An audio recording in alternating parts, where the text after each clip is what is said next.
tell you about Or die. And no, remember where you go.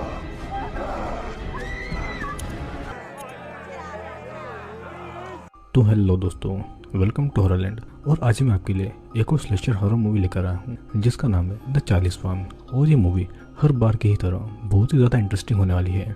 तो आइए चलिए इस मूवी को शुरू करते हैं। Warning, welcome to Horrorland. अगर आप पहली बार इस चैनल पर आए हैं तो चैनल को सब्सक्राइब करके जरूर जाना। मूवी की शुरुआत में हम एक लड़का और एक लड़की को देखते हैं जो कि किसी से छुप रहे होते हैं। और लड़की बहुत ही डरी हुई थी और तो और वो कंटिन्यू रो रही थी। और लड़का उसे चुप रहने के लिए कहता है। फिर वो लड़का बाहर झांकने की कोशिश करता है, पर तभी कोई एक तलवार उसकी बॉडी के आर पार कर देता है और वो उसकी बॉडी को बाहर खींच लेता है।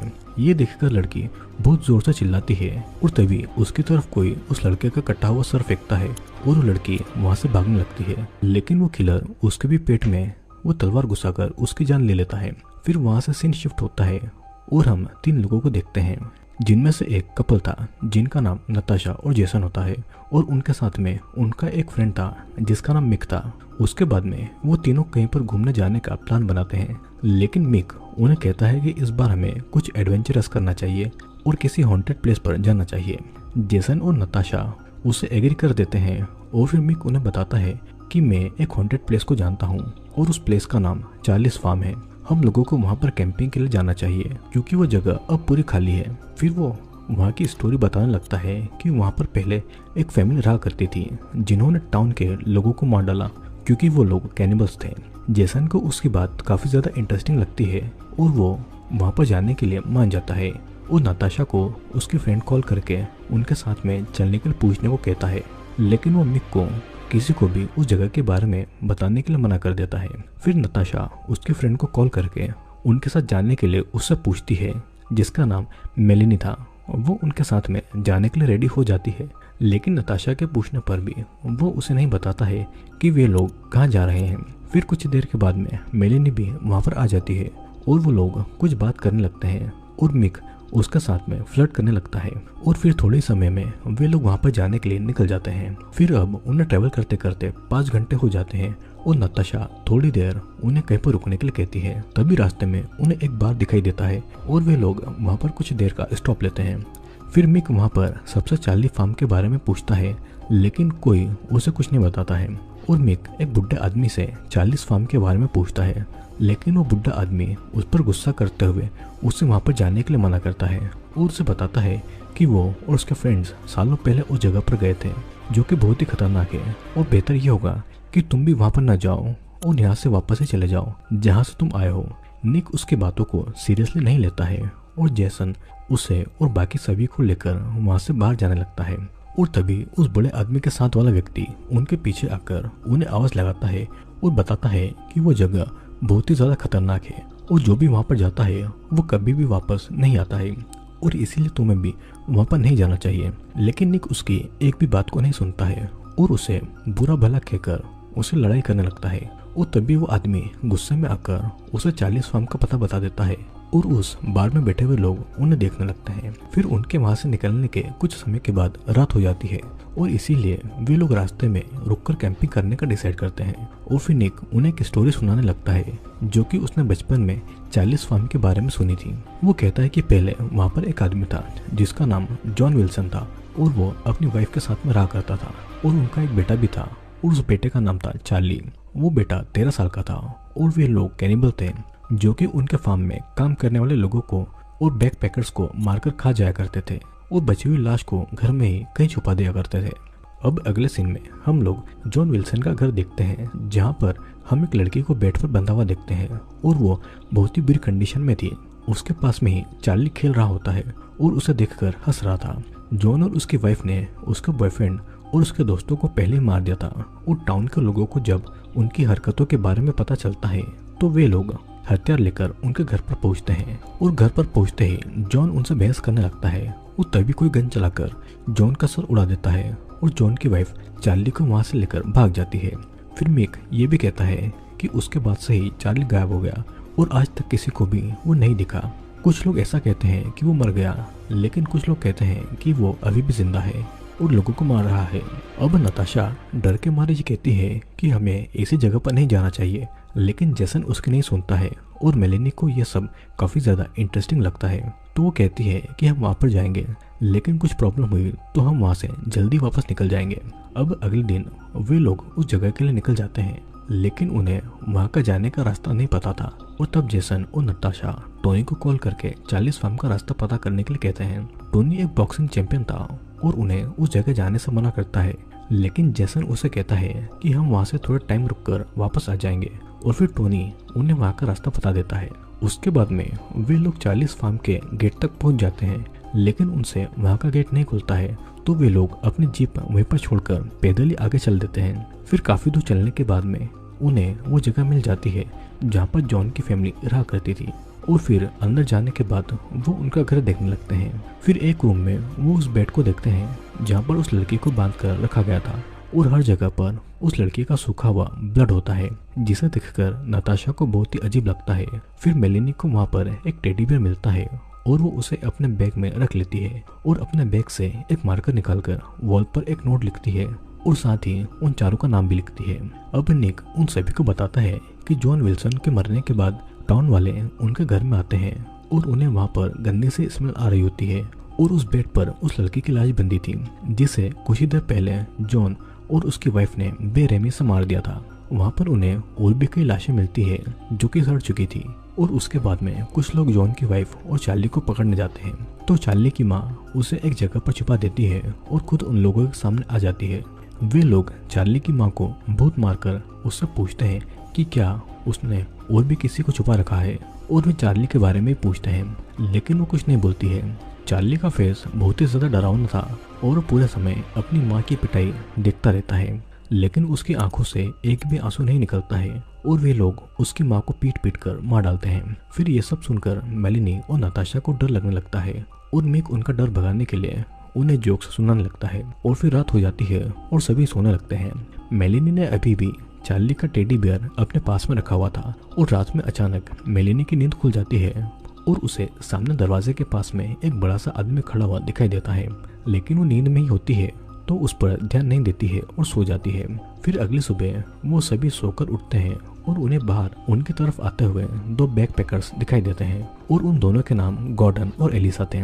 वे लोग बताते हैं कि उन्हें कुछ दिन पहले कुछ बैकपैकर्स ने यहाँ के बारे में बताया था जो कि इस तरफ आ रहे थे। वे लोग आपस में मिलकर बहुत खुश होते हैं और मिलकर नाश्ता भी करते हैं। फिर हम देखते हैं कि मेलेनी को वो टेडी बेयर नहीं मिल रहा था, तो नताशा जेसन और मिक से पूछती है कि कहीं ये तुम्हारी शरारत तो नहीं है, पर वे उससे बताते हैं कि वो टेडी बेयर उन्होंने नहीं लिया है। और मेलेनी उन्हें बताती है कि कल रात उसने किसी को गेट पर खड़ा हुआ देखा था जो कि काफी ज्यादा बड़ा था, लेकिन कोई भी उसकी बात पर यकीन नहीं करता है। फिर अब वे लोग बाहर घूमने चले जाते हैं और मिक और मेलेनी को एक साथ टाइम स्पेंड करना था, तो वे लोग अकेले दूसरी ओर चले जाते हैं। दोनों को घूमते घूमते एक गड्ढा मिलता है जो कि झाड़ियों से ढका होता है, जहाँ से बहुत सी गंदी स्मेल आ रही थी। दूसरी तरफ उन चारों को खराब गाड़ियाँ दिखाई देती है और उसके बाद में वे दोनों कपल अकेले अकेले घूमने निकल जाते हैं। अब निक और मेलेनी को एक तालाब दिखाई देता है और मिक उस तालाब में नहाने के लिए चला जाता है और मेलेनी को भी वो अंदर बुला लेता है। इसके बाद में हम गॉर्डन और एलिसा को देखते हैं जो कि एक पुराने घर के बाहर होते हैं, जहाँ पर गॉर्डन को एक एक्स दिखाई देती है जिससे कि वो खेलने लगता है, लेकिन एलिसा उसे उस एक्स को वापस उसकी जगह पर रखने के लिए कहती है। अब ये दोनों अंदर जाने लगते हैं जहाँ पर इन्हें एक बेड दिखाई देता है और वहाँ पर कई सारी पुरानी चीज़ भी होती है, जिसे देखकर एलिसा कहती है कि ऐसा लग रहा है जैसे कि यहाँ पर कोई रहता है और सभी को ये बताना चाहिए कि यहाँ पर उनके अलावा कोई भी नहीं है। लेकिन जैसे ही ये दोनों उस जगह से बाहर आने लगते हैं, तभी चार्ली गॉर्डन के चेस्ट में वही एक्स घुसाकर उसे मार देता है और ये देखकर एलिसा डर जाती है और अंदर से गेट लगा देती है और वो अंदर ही कहीं पर जाकर छुप जाती है। और तभी चार्ली गेट तोड़कर अंदर आ जाता है और अंदर आकर उसे वो पागलों की तरह ढूंढने लगता है, लेकिन एलिसा उसे कहीं नहीं मिलती है। पर तभी एलिसा से आवाज़ हो जाती है जिससे कि चार्ली समझ जाता है कि वो उस कंटेनर में छुपी हुई होती है और तभी चार्ली उसे पकड़कर ट्रक पर जोर से उसका सर दे मारता है, जिससे कि एलिसा बेहोश हो जाती है और उसके बाद में वो उसे उठाकर ट्रक के सामने लाता है और ट्रक का टायर उसके सर पर चढ़ा देता है, लेकिन उससे भी एलिसा नहीं मरती है। तो चार्ली उस ट्रक पर चढ़कर जोर जोर से कूदता है जिससे कि एलिसा का सर फट जाता है और वो वहीं पर मारी जाती है। और ये देखकर चार्ली को बहुत ही ज्यादा खुशी मिलती है। इधर दूसरी तरफ मेलिनी और निक तालाब में नहा रहे होते हैं और तभी चार्ली उनके पास में आ जाता है, जिससे कि मेलिनी देख लेती है। मिक उसे देखकर बिना कपड़ों के ही उसके सामने आ जाता है और उसे वहां से जाने के लिए कहता है, लेकिन चार्ली उसे देखकर हंसने लगता है और मेलिनी मिक को उससे थोड़ा दूर रहने के लिए बोलती है। लेकिन तभी चार्ली तलवार से मिक के प्राइवेट पार्ट को काटकर वो उसके मुंह में डाल देता है और दर्द से मिक की मौत हो जाती है। और तभी हम पहली बार चार्ली का भयानक चेहरा क्लियर देख पाते हैं और ये देखकर मेलिनी वहां से भागने लगती है और चार्ली उसके पीछे भागने लगता है।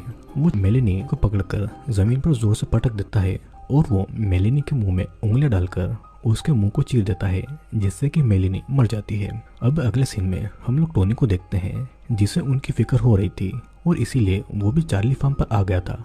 और दूसरी तरफ नताशा और जेसन एक दूसरे पुराने घर पर पहुंच जाते हैं, लेकिन नताशा अंदर नहीं जाती है। और थोड़ी देर के बाद में जब जेसन बाहर नहीं आता है तो नताशा उसे ढूंढते हुए अंदर चली जाती है। जेसन एक जगह पर छुपा होता है और नताशा को बताता है कि उसने एक अजीब से आदमी को देखा है, जिसके हाथ में एक बड़ी सी तलवार भी थी और वो हमें मार देना चाहता है। तभी चार्ली भी वहाँ पर आ जाता है और उन्हें ढूंढने लगता है। नताशा भी उसे देखकर बहुत डर जाती है और वे दोनों वहाँ से भागते हैं और एक दीवार के पीछे जाकर छुप जाते हैं। तभी वहाँ पर टोनी आ जाता है और वो चार्ली को जेसन समझकर उससे नताशा के बारे में पूछता है। और तब चार्ली तलवार के साथ में उसके सामने आता है और टोनी उसे शांत होने के लिए कहता है, लेकिन चार्ली चिल्लाते हुए अपनी तलवार को उस दीवार की तरफ फेंक देता है और दोनों के बीच में काफी ज्यादा हाथापाई होती है।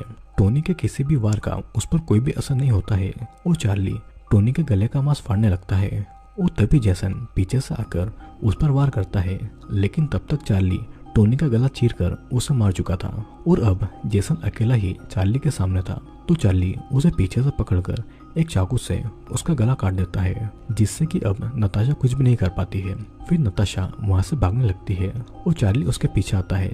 नताशा उससे बचने के लिए एक कार में बैठ जाती है और तब चार्ली कार के ग्लास को तोड़ने लगता है। फिर सीन चेंज होता है और नताशा को होश आता है तो वो एक लकड़ी से बने केज में बंद होती है, जिससे कि नताशा तोड़कर उसे बाहर आती है और आगे चलते हुए उसे बहुत सारी सड़ी गली लाशें मिलती है और उसका टेडी बियर भी वहीं पर था। और ये शायद वही गड्ढा था जिसे मिक और मेलिनी ने देखा था।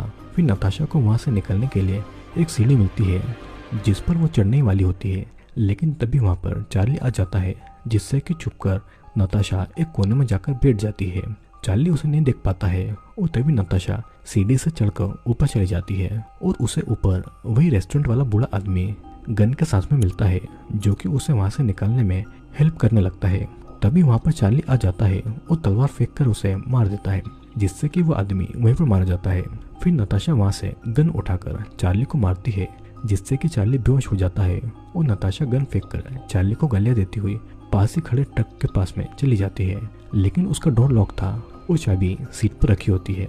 नताशा ट्रक की विंडो से हाथ डालकर चाबी उठाने की कोशिश करती है, लेकिन तभी पीछे से चार्ली आ जाता है और उसकी गन को नताशा के पेट में घुसाकर आर पार कर देता है और वापस गन को बाहर निकाल लेता है और नताशा उससे मारी जाती है। और इसके बाद में चार्ली नताशा की लाश को उठाकर वहां से ले जाता है और ये मूवी इसी के साथ में यहीं पर एंड होती है। दोस्तों, हमने इस मूवी में ये देखा कि कैसे चार दोस्त चार्लीज फार्म नाम की जगह पर बस एडवेंचर करने के लिए जाते हैं, लेकिन उन्हें वहाँ की हिस्ट्री नहीं पता थी। दरअसल वहाँ पर एक कपल रहा करता था जो कि कैनिबल था और वहाँ से निकलने वाले लोगों को वो मारकर खाया करते थे। उनका एक छोटा सा बच्चा भी था और जब गांव वालों को उनकी इन हरकतों के बारे में पता चला तो उन्होंने मिलकर उन्हें मारने का फैसला किया। गांव वालों ने मिलकर चार्ली के पिता और चार्ली की माँ को तो मार दिया, लेकिन चार्ली की माँ ने चार्ली को छुपा दिया था। चार्ली सालों तक अपने घर में छुपा रहा और कैनिबल होने की वजह से वो बहुत ही खतरनाक बन चुका था और अंदर ही अंदर उसका गुस्सा बढ़ता गया था। उसे कोई भी दर्द महसूस नहीं होता था और ना ही उसके अंदर कोई फीलिंग थी। चार्ली भी वहां से निकलने वाले लोगों को मार दिया करता था और इसी तरह उसने मेलिनी और उसके सभी दोस्तों को भी मार डाला। तो दोस्तों, आप सभी ने देख लिया होगा कि किसी जगह की हिस्ट्री जाने बिना वहाँ पर जाना कितना ज़्यादा खतरनाक हो सकता है। और ऐसा बिल्कुल भी नहीं है कि हर जगह फैली गई अफवाहें बस अफवाही हो, कहीं पर हकीकत भी हो सकती है, जिसका नतीजा आपने देखा ही होगा। तो दोस्तों, नीचे कमेंट करके बताएं कि कभी आपको हॉन्टेड प्लेस पर जाने का मौका मिले तो क्या आप जाएंगे या नहीं। मैं आपके कमेंट का रिप्लाई जरूर करूंगा। और अगर वीडियो अच्छा लगा हो तो लाइक करें, और अगर आप पहली बार चैनल पर आए हैं तो चैनल को सब्सक्राइब करके जरूर जाना, क्योंकि जल्दी ही मैं आपके लिए और भी इंटरेस्टिंग वीडियो लेकर आने वाला हूँ।